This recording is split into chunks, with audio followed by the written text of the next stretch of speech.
أعوذ بالله من الشيطان الرجيم بسم الله الرحمن الرحيم الحمد لله رب العالمين والصلاة والسلام على أشرف الأنبياء والمرسلين وعلى آله وأصحابه أجمعين رب اشرح لي صدري ويسر لي أمري واحلل عقدة من لساني يفقهوا قولي آمين.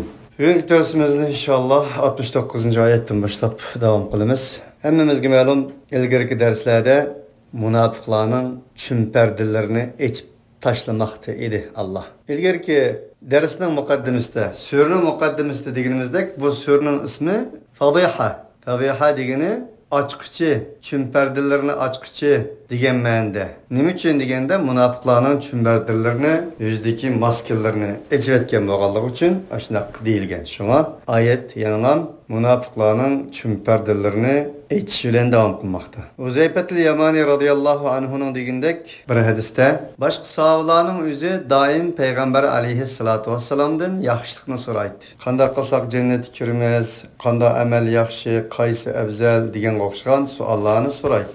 Ve kuntu es'alu şerra. Men yamallıktan soraydım. Nim için degende yamallık meni tepip kalmasın. Yamallık bana yetip kalmasın için başka sahabalar yaxşılıktan sorsa men yamallıktan soraydım deydi hadiste. Onun için İslam, iman paklıktır. Bilgir derslerimde bir hakitim degen buluşu mümkün. İslam demek paklık demek. Tevhid akidesi insanın akidesini paklaydı. Mesela zakat İktisadını paklaydı. Taharet bedenini paklaydı. Namaz ruhini paklaydı. Şuna okşaş umumen kılıp aytganda bazı alimler İslam demek pakizlik demek degen idi. Unda oğallık için mesela İslam bir sütke okşaydı. Daşkazanda bir tal sütke tüp tükürüp koysanız o sütünün hemmisi beka bolup ketedi demesmi? İçkini bolmaydı. Şuna okşaş her qanday bir nimet az tola necaset bilen büyük bir nimet bozuladigan gap. Şuna bizning Rahman Rahim bo'lgan Xoliqimiz Allah bizdeki imandan ibaret bo'lgan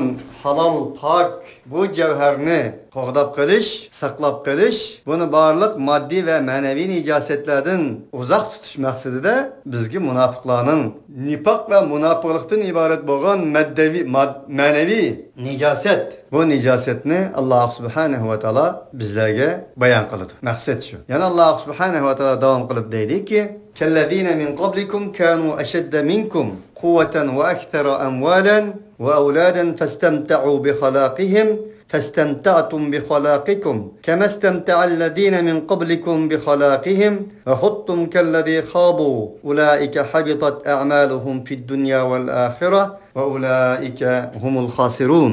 Ey münafıklar tırnak içinde. Çünkü böyle el münafikun ya münafıkun deydiğin söz yok ama ayetin ilgirisi ayetlerde münafıklardan bahs kılgan idi. Ey münafıklar, sizlerin kılmış şerkitinler, ya ki sizlerin ahvalınlar, sizlerden ilgirki insanların ahvalı okşaydı. Ki, kânu aşedde minkum kuvveten, o sizlerden ilgirki levağa, sizleteki üzerine çoğun tutup, üzerine akıllık çağlap, yugan tutkan bilen, sizlerin ahvalınlar, sizlerden ilgirkilerinin ahvalıga okşaydı ki, ular sizlerden kuvvet cihette güçlürak idi ve mal cihette köpürek idi. Evlat cihette köpürek idi. Çünkü sizler maddeye bağlanan bağlılık için devamlıkmış. Elke çimnin küçüğü şöterek cügürüp gididigan, çimnin meli cıkığı şüyek menip gididigan, perzentleri, evlatları şüyek cıkığı şüyek menip gididigan kuyunu bağlamaz mı sizin ki? Mana anlap koyanlar. Sizlerden ilgiri o sizlerin melağından cık meli olgan, sizlerden evladı köp olgan, kuvvet cihettim sizlerden küçlügrek olgan insanlar boğan idi. Sizlerin ahvalının şununla okşaydı. Festemta'u bi halakihim. O ilgiriki insanlarımı özlerinin nesibilleri olan menfaatlengen idi. Festemta'tum bi halakikum. Sizlerin nesibenler olan menfaatlenvatsizler. Ya ki menfaatlen ne ola? Fuddi kemestemta'allezine min qablikum bi halakihim. Sizlerin ilgirikiler özlerinin nesibilleri olan menfaatlengen dekler. Bunun bir farkı yok yani. Zaman ve mekan özgergen bosu mu? İsminla özgergen bosu mu? Sizlerinki tesavvur fikrinle içinle okşaş. Ve huttum kellezi khadu.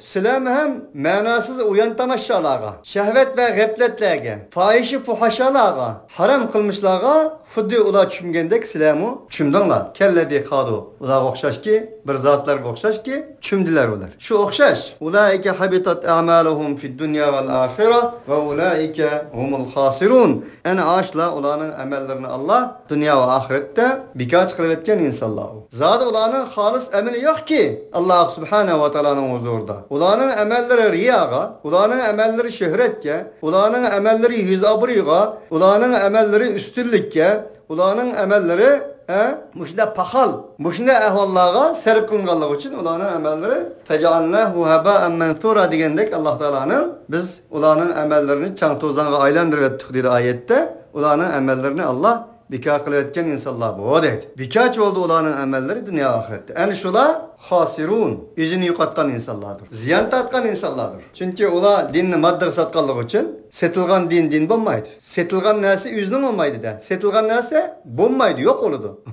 Onda olan için ular barlık kılmış iş hareketlerini madde satkanlık için ular da şu setivagan nesidir var. Setivetken nesi yok. Setivetken nesi iman de. Setvagan nasi matat. Elem ye'tihim nebevellezine min qablihim kavme Nuhin ve Adin ve Temud ve kavme İbrahim ve ashabi Medyen vel mu'tefikat. Kimmidim ulağa? Uladın ilgirki insanların haberi. Uladın ilgirki insanlar kimiydi? Nuh'un kavmiydi, Ad'ın kavmiydi, Semud kavmiydi, İbrahim'in halkıydı ve Medyen halkıydı ve astı üstü düm kömtürülgen insanlar idi. Bularning haberleri kimidi mi?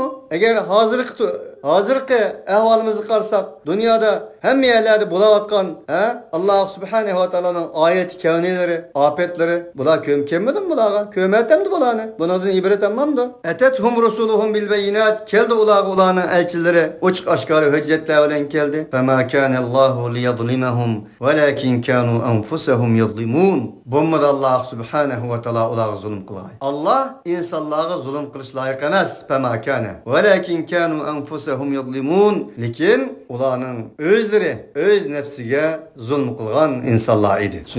Çünkü Allah'ın meyada koyun degan narsani o'rnidan o'zgartib, emr fermanlarini, nehi, menhilerini kılgan idi. Emr fermanlarini kılmagan idi, nehiylerden yanmagan idi. Şu arkalık özlerge zulüm kılgan insanlar idi bu. Şun bularning haberi kelmedi bu? Keldi, ama ular özlerge zulüm kıldı. Vel mu'minuna vel mu'minatu ba'duhum awliya'u ba'din ya'muruna bil ma'rufi ve yenhauna 'anil munkar ve yuqimuna as-salata ve yu'tuna az-zakata ve yuti'una Allah ve rasulahu ulaika sayarhamuhumullah innallaha azizun hakim. Mümin erle, mümin ayallar ularning Belsinin sırdışıdır. Belsinin evliyasıdır. Belsinin dostudur. Belsinin yardımcısıdır.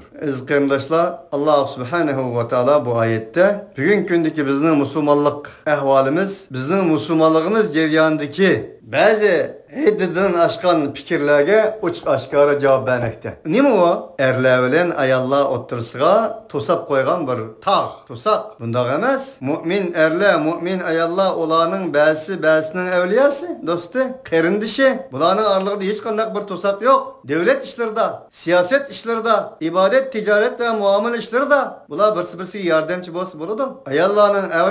Ayallarninki avazlarini avret deydigan. Ayallarning o'qishlarini to'sayotgan. Ayallarning o'qitish ishlariga norozi bo'layotgan. Qur'oni Karimning ba'zi oyatlarini vaqarna fi buyutikunna sizlar o'zlaringizda o'tiringlar deganda qaznaqdan chiqmay o'rtasi bo'ladi deydigan. Bunda avval yo'q. Bir davlat qurib qo'ygan taqdirda davlat erlarning davlati ayollar kirmisi bo'ladi deb darvozasiga yozib chaplaymiz menda tamojniga. Boshqa davlatning ayollar kelsa, aqtirish to'g'ri kelsa, ularning chegaradan o'tkazadigan chaqda ularning qo'ltiqlarini erlar aqtosunmi? Uning uchun har narsa mo'tadil bo'lishi lozim. Normal oluş lazım. Şunu Peygamber Aleyhisselatü Vesselam'ın 3 katımlık beyati var. Peygamber Aleyhisselatü Vesselam'ın 3 katımlık beyatının hemisi de ayallah var. Ayallah'dan mustasna emas. Hicret mi şu? Birinci katım Hebistan kılgan hicrette mi ayallah mevcut? İkinci katım mı şu? Onun için Allah bir davet ediyor ki ulanın evliyası. İlla ki bugün bu Müslümanlarda ayalını köse, ayal erini köselam. Fakat zar ulanın yadaga, fikirge tesavvurga bellam yitemdi. Bellan aslam yitemdi. Bunu tesavvur kılamdı bulan. Nimi degen pes. Nimi degen İslami ahlaktan, Kur'ani ahlaktan icraklap ketkenlik bu. Ondan başka narsa yok mu? İnsaniyetki menfaat etkiziş, devletin menfaat için hizmet kılış, okutuş işleri hizmet kılış, ma'rifni rivojlantirish, bir milletning kelgisi istiqboli için hemkarlashish qatorliq bu narsalar yadiga yetmay. Ayolni ko'rsa ayol, erni ko'rsam, shulam yadiga yetendi yani. Bu halqa keldi bu ummat. Buning uchun bunda radikallarga jang e'lon qilgan bir oyat desam, balkim eshib ketadi. ta'lim bergan bir oyatda bitib. Ular o'rtaq deydi. Ya'muruna bil ma'ruf. Ya'murunaning zimiri jami hammamizga ma'lum. Ya'murun. Ular buyurdilar ular ma'rufga buyurdi. Ya'ni yaxshilikda musobaqa qiladi bular. Fastabiqul xayrat. Xayriyat ishlariga musobaqalashing dedi Alloh. Bu yerda illaki erlarni dedimi? Ayollar yo'qmi qatorda? Mana bu yerlik ya'murunaning deydi. Tahti zimiri jami bo'lib vel mu'minuna vel mu'minatu degan bu ikki kalimaga qaytadi. Ya'ni shu mu'min erlar, mu'min ayollar ma'rufga buyurdi. Ma'rufga buyurdi, yomonlikdan to'sidi. Al-amru bil ma'ruf ve nahyi anil munkar erlarga nisbatan qanday vojib bo'lgan bo'lsa, ayollarga nisbatan shunda vojib ekanligi chiqadi. Oyat shu ayni turibdi. Va yuqimunas solah. Ular namozni barpo qiladi. Namozni tiklaydi. Namozni turg'izadi, yiqilib tushgan namozni. Ruhsiz namozni, ma'nosiz namozni. Fawailul lil musallin alladina hum an salatihim sahun alladina hum yurauna ve yemnaunal maun. Lanet olsun bir namoz o'quvchilarga. Ular o namozni sahvanlik bilan o'qiydi. Vaqtiga rioya qilmaydi. Huzur xushuga rioya qilmaydi. Arkanlarga rioya qilmaydi. Va o namozning maqsadi, g'oyasi adablik, axloqlik bir inson qilish edi. 40-50 yil namoz o'qiydi, ammo insoniy axloqdan, odamiy axloqdan so'rasang hech narsa yo'q. Innas salata tanha anil fahsha'i val munkar. Yuqim iqomat degan shu ayni. Alladina hum yuraun. Ular shunday bir namoz o'quvchilarki riyo qildi. Va yamnaunal maun. Shunday bir namoz o'qiganlarga la'nat bo'lsinki va yamnaunal maun. Ular hojatman insonlarning hojatidan to'sidi. Hojatman insonlarning hojatidan chiqmaydi.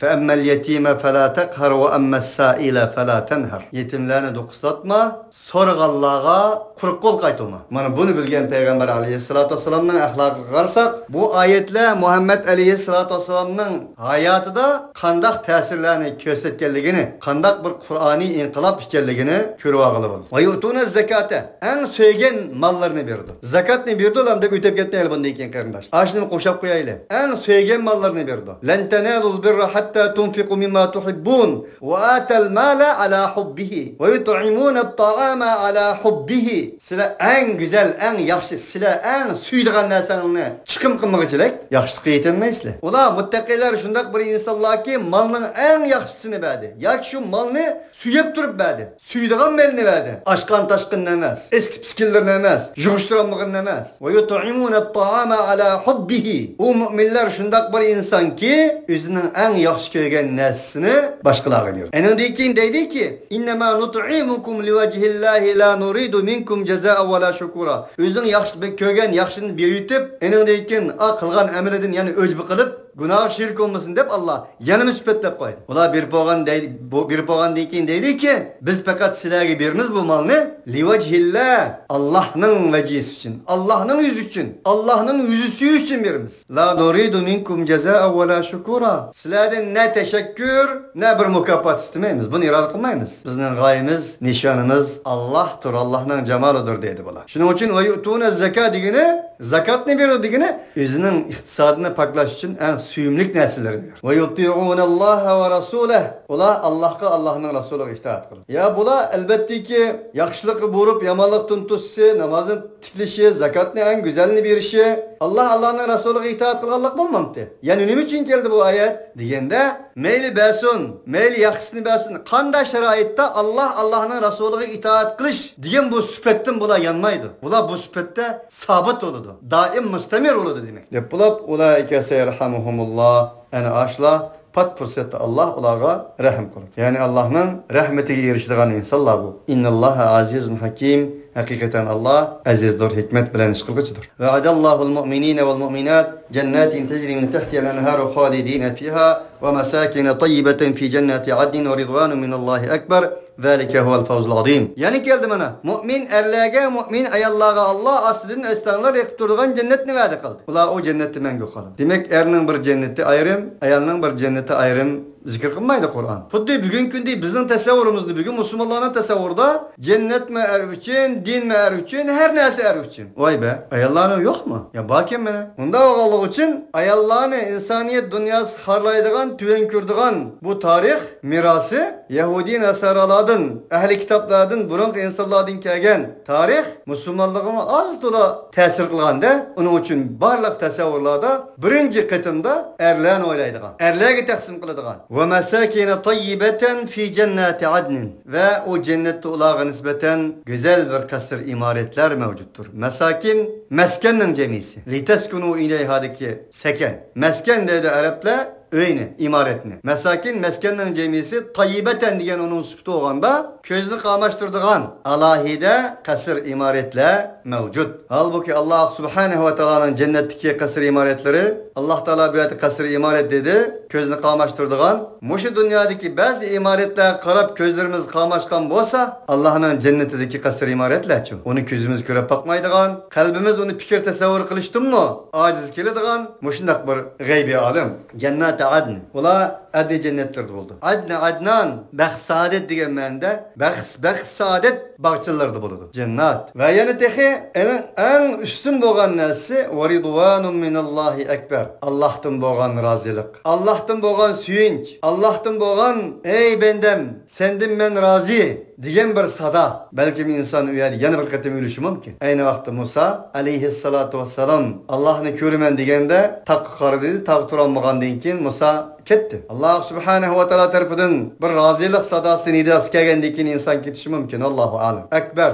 Allah Subhanahu ve Taala'dan kelgan bu rozilik sadası en büyük. Bu muba o mümin mümin ayollarga nisbatan. Zalika huvel fawzul azim. Mana bu bo'lgan bo'lsa, en büyük tangdassiz nejatdir. Ya ayuhan nabiyyu jahidil kuffara vel munafiqina vaghlub alayhim ve ma'wahum cehennem ve bi'sal masir. Ey peygamber, kafir ve münafıklarga cihat kılgan. Ularga qo'pol muomala qil. Ularning joyi cehennemdir. Cehennem nima degan yomon joydir. Bu oyat ko'pincha qarindoshlarimiz tarafidan xato tushunilib, suiiste'mol qilingan yoki ba'zi bir xatoliklarga sabab bo'lgan bir oyat bo'lganligi uchun oz to'liq to'xtalamiz. Alloh taolo payg'ambar alayhisolatu vasallamni munofiqlarga qo'pol muomala qilishga, kofirlarga qo'pol muomala qilishga ve ularga cihat qilishga buyurdi. Ammo ko'pincha oyatlarni ko'rib olamiz. Masalan, tasbahis sabhal jamil ve amr bil urfi ve arid anil jahilin fa'fu anhum degan o'xshagan oyatlar. Ularga quchoq och, kamtarlik bilan tavozu bilan muomala qil. Ularga yumshoq muomala qil. Ularga qanotingni och. Ulardan afv qilgan degan o'xshagan oyat. Bu yerda Alloh taolo payg'ambar alayhisalom vag'lub alayhim dedi, qo'pol muomala qilgan. Demakchi bo'lganda payg'ambar alayhisolatu vasallamni Alloh tarbiyalayotdiki, ba'zi yumshoq muomala qildigan yerlarga yumshoq muomala qilish, qo'pol muomala qildigan yerlarga qo'pol muomala qilishdan iborat bo'lgan bir muomala tarbiyaviy axloqi o'ttirib qo'yilyapti. Arablarning bir she'ri bor. Qilich ishlatadigan yerga so'z ishiltish ahmoqlik, söz işiltidiği yerge kılıç işiltiş ahmaklık. Endi kafirlarga cihat qilish, masalan, bu hemmimizga ma'lum, ammo munofiqlarga cihat qilgan dedi Rasulullahni. Bu bir emir. Payg'ambar alayhisolatu vasallam munofiqlarga cihat qildimi? Bu yerdagi cihatning qo'ral bilan, qo'l qural olib qilgan cihat emas, el juhdu, qudratning yetishicha munofiqlarningki yomonligidan, yomon ish harakatlardan, suiqasdlardan saqlanish maqsadida qudratning yetish kurash qilish degan ma'noda. Nima uchun? Halbuki bu emir farmon, buningdan bir qurolliq urush chiqadigan bo'lsa edi, maqsad qilingan bo'lsa edi. Payg'ambar alayhisolatu vasallamning tarixida munofiqlar bilan bir sep turib, qarshi sen ayatda men turman deb qarshi qurolliq bir kurash qilgan tarixini ko'rgan bo'lardik. Chunki emir bu. Agar bizning ba'zi qarindoshlarimizning tushungandek bu yerdagi jihatni qo'l qurol olib urush qilish degan ma'niga olganimizda albatta payg'ambar alayhisolatu vasallamning shunday qilish kerak edi, emr olganligi uchun. Ammo payg'ambar alayhisolatu vasallam hayotida unday qilmadi. Undaqda bu yerdagi jihat nima jihat deganda vajahiluhum bihi jihadan kabira. Qur'oni Karim orqali ularga davomli ta'kidlash, ularning fikri xatoligining oldini olish. Chunki fikri xatolik, tasavvurdik xatolik, amaliyatdagi xatolikning muqaddimasidir, anisidir. Chunki barliq amaliy xatoliklar, barliq amaliy ziyonlar fikr tasavvurining to'lg'iqidan tug'ilgan bo'ladi. Avval inson fikr tasavvurida yomonlik qiladi yoki yaxshilik qiladi. Barliq so'z harakatlar fikr tasavvurdan boshlanadi. Uning uchun bu yerdagi jihad kufrlarga appasak mayli o Peygamber Aleyhisselatü Vesselam hayatında kılgan cihatlarının qatarıdan, ama munafiqlarga nisbeten ana yuqoridagidek tushunishimizga to'g'ri keladi. Allohu taala alam. Ayet davom qilib, tuvendagi oyatlarda ana shu bergan izohatimizni sharhlaydigan oyatlarni keladi. Yahlifuna billahi ma qalu va laqad qalu kalimatal kufri va kafaru ba'da islamihim va hammu bima lam yanalu. Ular Alloh bilan qasam qildiki, ma qalu, bir zararlik narsani demedilar ular. Alloh payg'ambar to'g'risida, vahiy to'g'risida bir zarar yetkazdik suiqasd gapni qilmaganligi to'g'risida qasam qildi. Va laqad qalu kalimatal kufri va kafaru ba'da islamihim. Va halbuki ular kufr so'zlarini dedi albatta jazman. Va ularning islomiydan keyin Allohga taslim bo'lib bo'lganidan keyin kafir oldilar ular. Va hammu bima lam yanalu. Ular yetenmeydiğen nesni irade kılıştı. Yetenmeydiğen nesge qasd qilishdi. Belki ayette mufassirlar asbab-ı nuzulda Peygamber Aleyhisselatü Vesselam'a Tebuk Gazı'da münafıklarının 8-10'dan buraya gelip bunun beşiği bir nimin taşırsak ularning gep qilganligi rost sade. Beşiği taştın birini taşırsak bir tükep kes şunu ona qutulsak degan o'xshagan suiqasdlarni qilganligi to'g'risida rivayetler mevcut.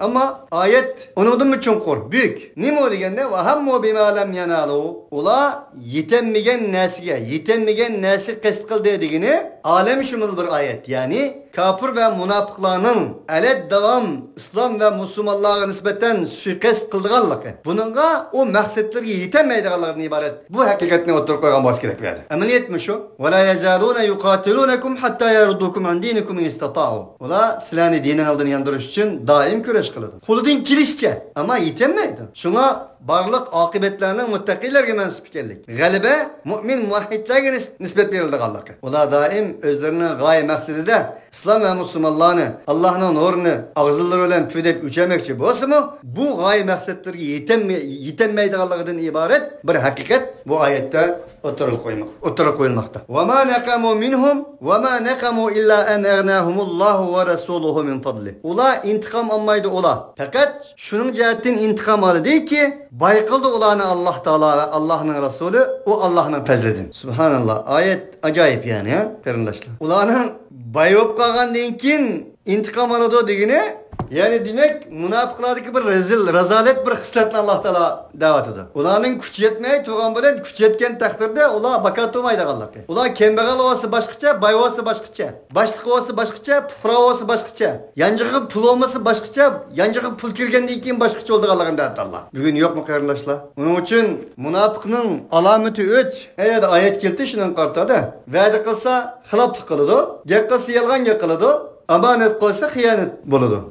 Şülelik payınlık biz. Müslümanlarda en umumlaşkan bir yadlıvagan mesele bu. Halbuki iş onundan büyük, süpet onundan mol, onundan gol. Bizning hazırlıklı tegishligimiz. Huzeyfetil Yamani'nin hadisiga asaslanganda bizning eningdan hazırlıklı tegishlik bo'lgan nifaq va munofiqning alomatlari gol, mol anlab turibsiz ana o'qiganimizdek, ko'rib turayotganimizdek. Va ma naqamu illa an aghnahumullohu va rasuluhu min fadli. Bular intiqom olmaydi. Shuning uchunki ularni Alloh taolo Allohning rasuli kichkina bayqib qo'ydi. Musulmonlarning sipiga kirdi. Musulmonlar izzat va sharaf yo'g'andan keyin o'limi ishchilikni yo'shirish orqali ular bilan bir sep top qoldi. Yanchiqqa bir narsa kirgandan keyin aynadagi intiqom oladi bo'ladi deydi. Shunga mu'min boy bo'lsa o'xshash, kambag'al bo'lsa o'xshash, boshliq bo'lsa o'xshash, pufra bo'lsa o'xshash, yanchiqda pul bo'lsa o'xshash, pul bo'lmasa o'xshash. U mu'minning ichki muomalasiga, adab axloqiga, insoniyligiga, odamiyligiga tashqi bir kuchning qat'iy mudaxala olmaydi Allohga. Shunga nurg'un qo'zi musulmonlarni ko'ramiz-ku. Qo'zi musulmonlar, o'g'loq musulmonlarni. Qur'onning tili bilan munofiq desak bo'ladi, ammo unda desak ega ketadi. Voy o'li kambag'al chog'da boshqacha. Boy bo'lgandan keyin uni tutqun olandigan. Bu mavzuda Sa'labining bir hikoyasi var. Tüyendeki ayeti de bunun inşallah. Ve Resuluhu min fadlidiki hizmir Allah'a kaydıdı qarindoshlar. Bu mu bir tevhidi hizmirden birisi? Dikkat kılış tegishli. Allah'ın Resulü ularni bihajet kılgandan keyin intiqom oldi deb bulab min fadlihima o Allah'ın Resulünün fazlidan demesinden Allah'ın fazlidan dedi. Çünkü peygamberinin fazli Allah'ın fazli idi. Peygamber faziletini Allah'tan alattı. Faziletinin menbesi yalnız Allah idi. Onun için Allah'a ispatlandıran sıfatlarının yüzde Peygamberine, Resulüne şiir kılsın bulmaydıqlardan ibaret zimirini Allah subhanehu ve teala tenha yek keltirdi. Feyyetubu yeku hayran lahum ve yetevellev yuaddibuhumullahu azaben elimen fid dunya vel ahireh ve ma lehum fil ardı min veliyy ve la nasir. Eğer ola tövbe kılgan bolsa, ular için yaxşı. Eğer yüzü ölse, Allah Teala olanı dertlik azap bilen dünya ve ahiret azaplaydı. Ular için ne dost ne yardımcıdan yoktur ahiret. Ya ki zımında. Amalahum fil ardı zımında. Ular için yer şarda zımında ne dost ne nasir yardımcıdan yoktur. Ve minhum men ahadellaha leyn atana min fadlih lenasaddakanna ve lenekunenne mine's salihin felemma atahum min fadlihi bakhilu bihi ve tevellev ve hum muridun. Mana keldi ayet. Ularning ichidan shunda bir insonlar borki, ular Allohga ahd qiladi. Agar Alloh bizga bersa o'z fazlidan, albatta biz manda sadiq qilyutimiz. Albatta biz solihlardan bo'lamiz. Biz yesa, yegini bo'lmasa, ichkini bo'lmasa, qo'limizda pul bo'lmasa qanday sadiq qilamiz? Bizga Alloh taolo kichkin bir boylik bilan bergan bo'lsa, aynan degan sadiq qilib bizim yaxshilardan bo'lib ketmamdi. O palani bizga tabliq qilgan bilan qo'shiqtoq uning, hali biz bir nima o? Podshoning qo'shiqtoq kambag'allar ish yo'q deydigan shuni hikoya qilib turdi deydi. O tabliq qilib bunda degan bilan maraqning ustida uning qo'shiqtoq g'ami yo'q. Unda o'g'anlik uchun bizga deydi. Biz uning o'xshash bo'lgan chaqda aynan degan bo'lmaymiz deydi. Bo'lmamdi, yaxshi bo'lmas, sadiq qilmamdik biz deydi deydi. Bu tamamen bir ya'ni materializmchilik. Halbuki iymonning kullun imkonli ekanligini bilmaydi u. Mesele boy kambag'allik emas, iymon masalasi ekanligini bilmaydi. Mesele maddi mesele emas, ma'no meselesi ekanligini, mesele shakli emas, ruh meselesi ekanligini esdan chiqarib. Qaranglar, keltirayotgan bahanasini. Tamam, Alloh uniga javob berib, yana deydi ikkita davomlashtirib. Falamma atahum min fadli. Ular shunda deydi-da, ammo ular Alloh subhanahu va taolo o'z fazlidan bergandan keyin bakhilu bi. Onun qo'lidan iqtisod chiqandigan. Bixillik qiladi bular. Va tavallav yuzuridu va hum muridun. Va halbuki ular yangoq va tang'oq insonlar. Muridun deganga yangoq va tang'oq dedim, ha? Ularning xuyi doim yenish, doim tenivelish. Chunki ularda bir mavqe yo'qki, shakal to'pi o'xshash, mejilib nagvasi o'lib yurilaverganga. Nadi menfaat olsun, nadi shir olsun. Tamam, ular Alloh subhanahu va taolo bersa, bergandiki yana oladi dedi. Hikoyada Salib ismli bir sahabe, ya Rasululloh, menga bir duo qilgan bo'lsangiz, ancha-muncha bergan bo'lsa men bir o'sha al-qatori bir narsa bergan bo'lsam, qulam uzun bo'lgan bo'lsa debdi. Ya Salib, sen buningga chidayolmasam qanday bo'laki? Degandiki, ya Rasululloh bir duo qiling qani. Deglik, duo qiling Rasululloh, duo qilgandan keyin uning bir mollari o'lag'liq, varallari o'lag'liq. Undan keyin rivoyat shu, bir pata mollari o'lag'liq uning. Burun Rasululloh bilan bir namozda bir septi bo'lgan Salib hech yo'q, jumadimi tex yo'q. Payg'ambar alayhisalom bu qana degandan keyin munda avval oldi deglik. Keyin zakot qavatgandan keyin zakatini vermaglik, zakatini hisoblasi ko'p bo'lib ketganligi uchun. Keyin Payg'ambar alayhisalom uningdan bir norozi bo'lag'liq rivoyatlarda shu. Keyin Hazrat Abu Bakr Umar radhiyallohu anhuga sadaqa zakatlarni aytgasimi Rasulullohdan keyin ularni qabul qilmoqlik keyingi ahvolda melini sal kelib hammasini tugutilik degan rivoyatlar mavjud. İnsan shu. Uning uchun hammamizning Alloh subhanahu va taolo oldida bir mavqesimiz bo'lishi lozim. Bu yerda munofiqlarning sifatlarini bayon qilib deyapti-ki, Alloh ular bahanachi, bayvosan berdim, unda olsa, bunda oldu deb bunda bahanalarni qiladi. Ammo ular Alloh bergandan keyin bermaydi bular. Bixillik qiladi deydi. Shun Alloh sizlar bilan bizni nifoq va munofiqlikning bu xususiyatlaridan uzoq qilsin, ilohim. Fa'aqabahum nifaqan fi qulubihim ila yawmi yalqawnahu bima akhlafullaha ma wa'aduhu wa bima kanu yakzibun. Uning uchun Alloh subhanahu va taolo ularning qalblarida o Allohga uchrashadigan kuni kelgani qadar nifoqni o'rlashtirdi dedi. Nimishqa bima bir narsani sebab bo'lanki ahlafullaha ma wa'aduhu va bima kanu yakzibun. Ular Allohga bergan va'dalarda xiloflik qildi va yolg'on aytdi. Bima kanu yakzibun, yolg'onchi edi bular. Shuna hadis shariy shu aynan. Munofiqning alomati 3, va'da qilsa xiloflik qiladi, gap qilsa yolg'on gap qiladi, omonat qo'yolsa xiyonat qiladi. Bunda bo'lganligi uchun Alloh subhanahu va taolo qiyomat qadar ularning qalbiga nifoqlik tamg'asini urib qo'ydi. Ular tanladi, irodasiga Alloh hurmat qildi dedi. Alam ya'lamu anna Alloh ya'lamu sirrahum va najvahum va anna Alloh allamul g'uyub. Ular bilmamdiki,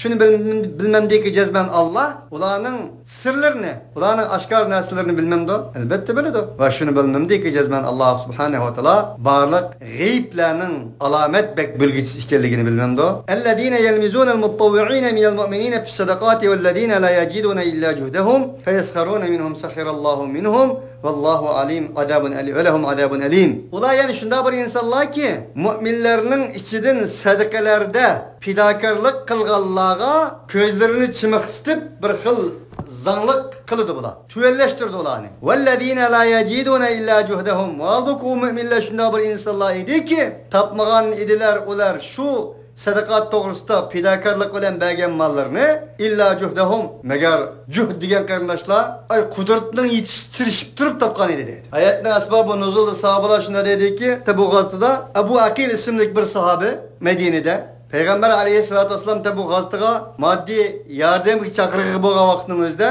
bu sahabe bir Yahudiyada özünün ballarınınki meyiştini turmuşunu kandaş için su tatı diken de kudukta onun etizlikiga. Etigenden keçki su tatıp ballarını bakı diken. O günü şu nidadinkin etigenden keçkiçe su tatıp şu küllük belgen homunu Peygamber aleyhissalatu vesselam'ın aldığa epkiledik. Kolları kapırıp ketken hazırkadek emez o vakitla. Bizden vatanda dehalla boğundan çürügün alsa kolu kapırıp gitti aşva. Siz bilmez lazım herhalde. Belki bildik Allah mevcut. Ben bilemem onu. Benim kolum kapırıp ketkenliğini bilemem. Hazırım bazı çağda özem kuruluş dişlerimden kapırıp gitti o bari. Möğütke gelip şimdi hep saldım bunu bombası dememem o. Kapırıp ketken ama şu gündeki homunu Peygamber aleyhissalatu vesselam'ın peşiga epkegen ya Resulallah bugün kitap konum şu. La yaciduna illa cuhdehum diye ayet ben bu şunu şerif. Bunu kögen münafıklar. Karanlık tefe. Vay medika. Bugün tapkan nasanı bir geçe baldırını belerek baksan bulamı te diyen okşayan geplerini kılgan. Halbuki Adem'nin o günü işlep tapkan nesi başka milyardarlarının 100 bin, 200 bin dolar sadakısın güçlük idi o. O varlığını vergen idi. Hayat gücünü,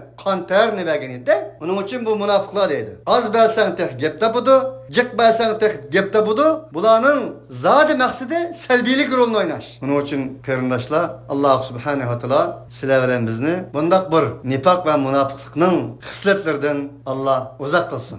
Estağfir lahum ev la testağfir lahum in testağfir lahum 70 merraten fela yagfirallahu lahum. Zalike bi ennehum keferu billahi ve rasulihi vallahu la yehdil kavmel fasikin. Eğer sen Muhammed aleyhissalatu vesselam bula şunda naçar insanlar ki ulağa nispeten mağfiret talep kıl ya ki talep kılma. Eğer sen ulağa 70 kıtım mağfiret talep kılsan mı Allah'ın keçirdiğin iş yok bulan. Felen yagfirallahu lahum. Katti lan diyen. Hergiz mi? Allah ulağa keçirmeydi. Çünkü yukarıda olanın süpetleri öttü. Ola ademilikten çıkan, insanilikten çıkan, fitrtini yokatkan, vicdan edanesi yok oladı. Zalike bi ennehum keferu billahi ve rasulih.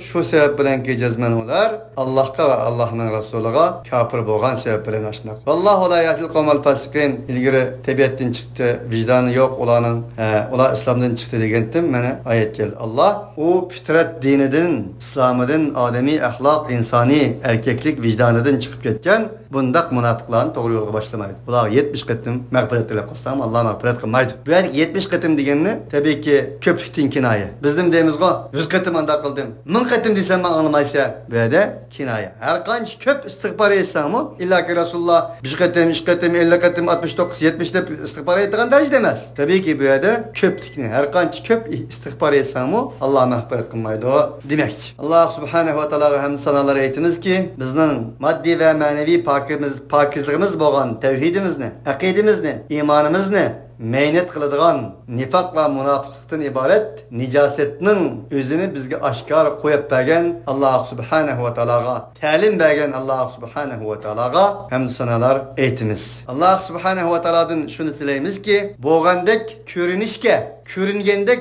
buluş muvaffak kılışını Allah subhanehu ve teala'dan dileyimiz çümpellik, maskelik insan buluştun Allah subhanehu ve teala'ga sığınımız. Peygamber aleyhissalatu vesselam'ın duası dek Allahumma inni a'udu bike minel kufri ve nifak. Kufr ve nifak münafıklıktan Allah subhanehu ve teala'ga sığınımız. Ve ahiru davana enilhamdülillahi rabbil alemin.